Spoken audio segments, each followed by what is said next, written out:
Hello friends, मेरा नाम किशन है और मेरे चैनल मेडिविद के में आपका स्वागत है। दोस्तों, हम गैस्ट्रोइंटेस्टाइनल ड्रग्स के बारे में स्टडी कर रहे हैं। गैस्ट्रोइंटेस्टाइनल ड्रग्स मींस पेट से संबंधित जितने भी बीमारियां हैं उन सब में जो मेडिसिन यूज होता है उसका क्लासिफिकेशन बनाया है पार्ट 1 में। ये पार्ट 2 वीडियो है, इसमें हम लोग पढ़ने वाले हैं ड्रग्स फॉर पेप्टिक अल्सर का क्लासिफिकेशन। ठीक है, तो ड्रग फॉर पेप्टिक अल्सर जरूर लिखा है फ्रेंड्स, लेकिन ये पेट से संबंधित और भी बहुत सारी बीमारियों में इन दवाइयों का यूज किया जाता है। ठीक है, तो अच्छे से पढ़ लीजिएगा।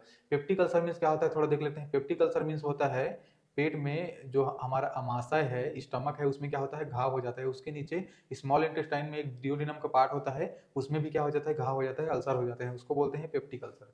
ठीक है, तो इसके ट्रीटमेंट के लिए कौन कौन सी दवाई यूज होती है, ठीक है, प्लस और बहुत सारी जो पेट से रिलेटेड संबंधित बीमारी है उसमें भी उन दवाइयों का यूज किया जाता है। तो एक एक करके देख लेते हैं। ठीक है, फर्स्ट है गैस्ट्रिक एसिड सिक्रीशन इनहिबिटर। ठीक है, हमारे बॉडी में क्या होता है, हमारे स्टमक में हाइड्रोक्लोरिक एसिड का सिक्रीशन जब ज़्यादा बढ़ जाता है, ठीक है, या नुकसान पहुंचाना चालू कर देता है, तो उस कंडीशन में इन दवाइयों को लेते हैं। तो इन दवाई क्या करता है, गैस्ट्रिक एसिड का जो सिक्रीशन है, सिक्रीशन मीन्स होता है स्त्राव, निकलना।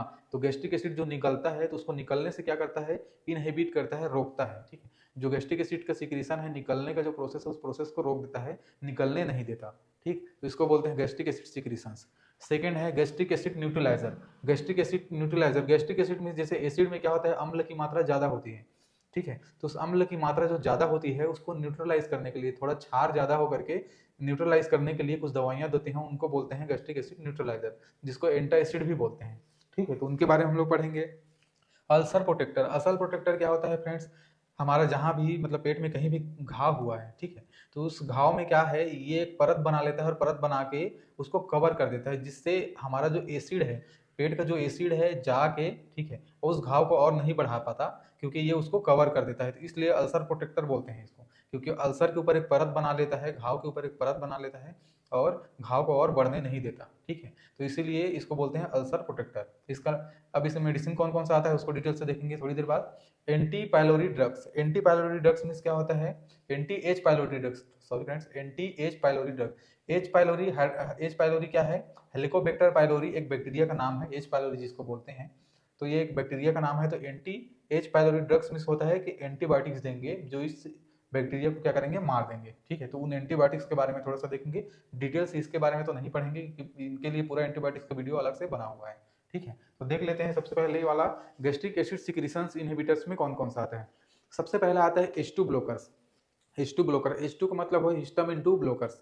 ठीक है, तो हिस्टामिन 2 का काम क्या है उसको पहले देख लेते हैं, तब इन दवाई उनको कैसे ब्लॉक करता है उसको देखेंगे। तो हिस्टामिन 2 का फंक्शन क्या है, हिस्टामिन 2 का फंक्शन है स्टिमुलेट स्टमक।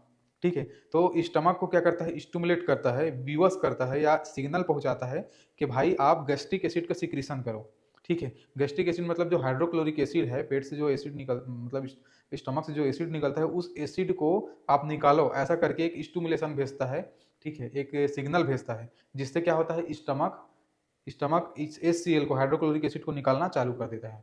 ठीक है, तो ये दवाइयां क्या करेंगी, इस हिस्टामिन 2 को ही ब्लॉक कर देगी ताकि वो सिग्नल स्टमक तक, ठीक है, अमाशय तक भेज ना पाए। ठीक है, तो इनमें कौन कौन सी दवाइयां आती हैं, इनमें आता है फर्स्ट दवाई रेनिटेडिन। रेनिटेडिन जिसको एसिलॉक बोलते हैं, सबसे ज्यादा इनमें से यही यूज होता है फ्रेंड्स H2 ब्लॉकर में। उसके बाद आता है केमिटिडिन, फेमोटिडिन, रोक्साटिडिन और लफोटिडिन। ठीक है, लेफोटिडिन। तो इनमें से जो चारों पांचों में से सबसे ज्यादा जो यूज होता है रेनिटेडिन, जिसको एसिलॉक के नाम से आता है। ठीक है, तो ये रहा H2 ब्लॉकर के बारे में। अब देख लेते हैं प्रोटॉन पंप इनहिबिटर।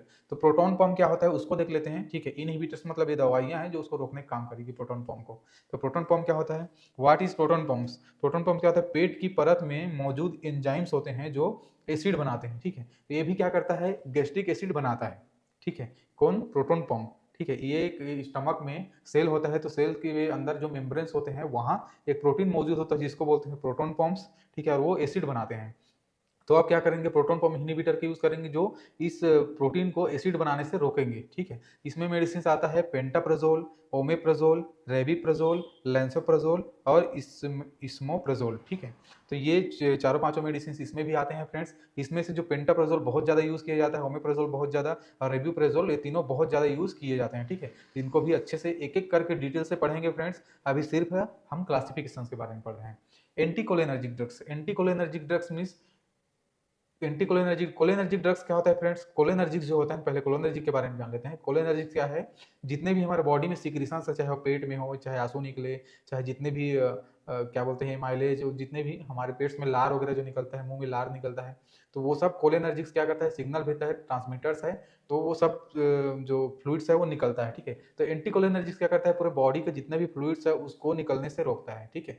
तो ये जो दवाई है ये पूरे बॉडी में काम करता है, प्लस पेट में भी काम करता है, गैस्ट्रिक एसिड के सिक्रीशंस को भी रोकता है, तो पूरे बॉडी में काम करने के करता है ना, इसीलिए इसको ज़्यादातर यूज़ नहीं किया जाता है। दूसरे देशों में ज़्यादातर यूज़ किया जाता है, हमारे देश में उतना ज़्यादा यूज़ नहीं किया जाता, ठीक है। फिर भी देख लेते हैं इसमें कौन कौन सा मेडिसिन आता है। इसमें मेडिसिन आता है पीरेजेपिन, ठीक है, प्रोपैथिलीन और ऑक्सीफिनोनियम, ठीक है, ऑक्सीफिनोनियम, ये तीनों मेडिसिन अभी तक इसमें आते हैं, ठीक है।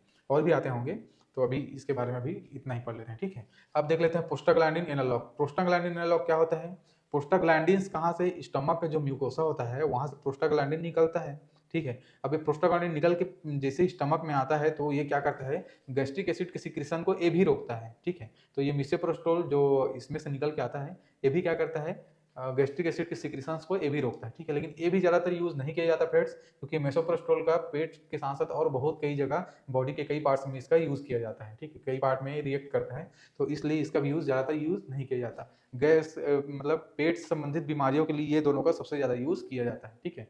अब देख लेते हैं नेक्स्ट गैस्ट्रिक एसिड न्यूट्रलाइजर। इसका भी यूज़ बहुत ज़्यादा किया जाता है फ्रेंड्स, ठीक है।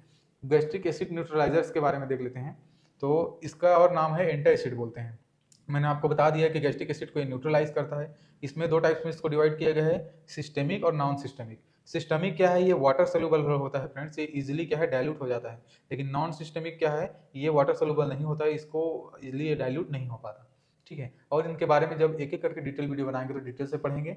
इनके एग्जांपल्स देख लेते हैं। सिस्टेमिक में आता है सोडियम बाइकार्बोनेट, ठीक है, और सोडियम सिट्रेट आता है, ठीक है। नॉन सिस्टेमिक में आता है मैग्नीशियम हाइड्रोक्साइड, मैग्नीशियम ट्रेलिस ट्रिसी ट्रिसिलिकेट, ठीक है, और आता है एल्यूमिन हाइड्रोक्साइड, ठीक है, और मेगास्ट्रेट आता है, ठीक है फ्रेंड्स। कैल्शियम कार्बोनेट आता है, तो इसके दवाइयाँ होंगे। इनके बारे में डिटेल्स और पढ़ेंगे। अल्सर प्रोटेक्टर्स मैं बता दिया हूँ कि क्या काम करता है। इसमें एग्जांपल देख लेते हैं। सुक्रालफेट आता है, ठीक है, ये मेडिसिन आता है सुक्रालफेट नाम का, और क्लोइडल बिस्मथ आता है, ठीक है। एच पाइलोरी में जो एंटीबायोटिक्स आते हैं अमोक्सिसिलिन है, क्लिथ्रोमाइसिन है, मेट्रोनिडाजोल है, ट्रिनिडाजोल है, टेट्रासाइक्लिन है, तो ये सारी दवाइयाँ इसमें आती हैं, ठीक है फ्रेंड्स। अब इसको वन बाय वन करके एक एक करके डिटेल कर पढ़ेंगे फ्रेंड्स। रेनिटिडिन क्या है, पेंटाप्रोजोल क्या है, एक एक इनका इंडिविजुअल वीडियो बनाएंगे। अगर ये वीडियो आपको अच्छा लगा होगा तो वीडियो को लाइक कर दीजिएगा, चैनल को सब्सक्राइब कर दीजिएगा। Thank you so much.